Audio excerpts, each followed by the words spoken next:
GYLT is a game I admire more than I enjoyed, though that's mostly down to me being an older, jaded survival horror fan, and clearly not the target demographic.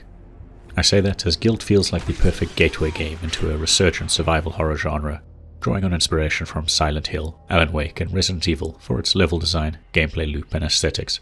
Unlike those games, it's clearly designed for a younger teen audience, with a narrative centered on the impact of bullying, and gameplay mechanics that feel incredibly polished, but also streamlined and accessible to a fault. Events kick off when protagonist Sally is heckled and run off the road one night by another group of children while putting up posters for her missing cousin Emily. It's been a month, interest is waning, and the local bullies have redirected their attention towards her, intimating she must have had some part to play in Emily's disappearance. A mysterious meeting with an elderly stranger and one cable car ride later, Sally finds herself in a derelict and monster-infested version of her hometown. She spots Emily through the upper floor windows of the school building, and heads inside to find her despite the obvious danger. It's an all-too-common setup, but GYLT is not trying to buck trends. Instead, its core elements can feel like facsimiles of other survival horror games, albeit with the mechanics streamlined and the graphic content toned down for a younger audience. Now that said, it's still a tense game that features a combination of psychological and paranormal horror elements, along with a handful of jump scares used infrequently enough that they felt effective rather than just cheap. For veteran players, this makes for a game that feels well crafted and technically polished, but also too familiar, directed, and predictable. However, for younger players, or maybe those new to the genre, it's a great way to learn the ropes before tackling more complex and less forgiving games like the Resident Evil remakes, Alan Wake, and Control, or The Evil Within and its sequel.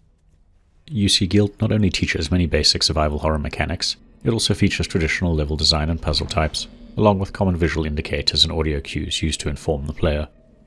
You explore abandoned school grounds and gloomy multi-story buildings, with your route controlled by a mix of logical and supernatural barriers that require misplaced keys or specific gear to overcome. There are puzzles that test spatial awareness, pattern recognition, and sequential inputs, such as pushing around block-like objects to clear a path, turning valves in the correct sequence, throwing cans at distant switches, rotating grid pieces to connect a current, and splitting your torch beam through crystals to hit multiple targets at once. You'll also spot many level design tropes. Chest-high objects are both impossible to clamber over and provide perfect cover.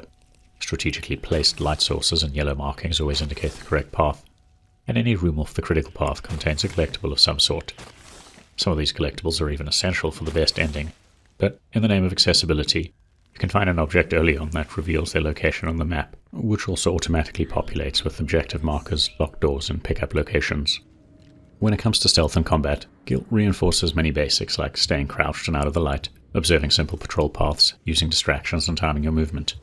You're encouraged to sneak up behind enemies to give them a surprise torch enema, or you can fall back on somewhat clunky third-person combat, using a focused torch beam to destroy glowing weak spots. Even if you play it reckless, your torch has a rapidly recharging flash function that can stun multiple enemies. Resources like battery charges and inhalers, your health item, are abundant. Basic monsters do little damage and are easy to flee from, while hiding spots, usually a vent of some sort, are commonplace. As a result, it's the puzzle-like boss encounters that present the only real threat, and even they can be defeated without taking a hit once you understand their simplistic behaviors or whatever gimmick is required to defeat them.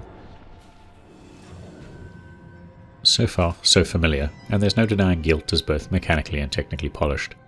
That said, my biggest issue, irrespective of your familiarity with the genre, is that it doesn't commit to the bullying theme hard enough to make it a truly standout feature.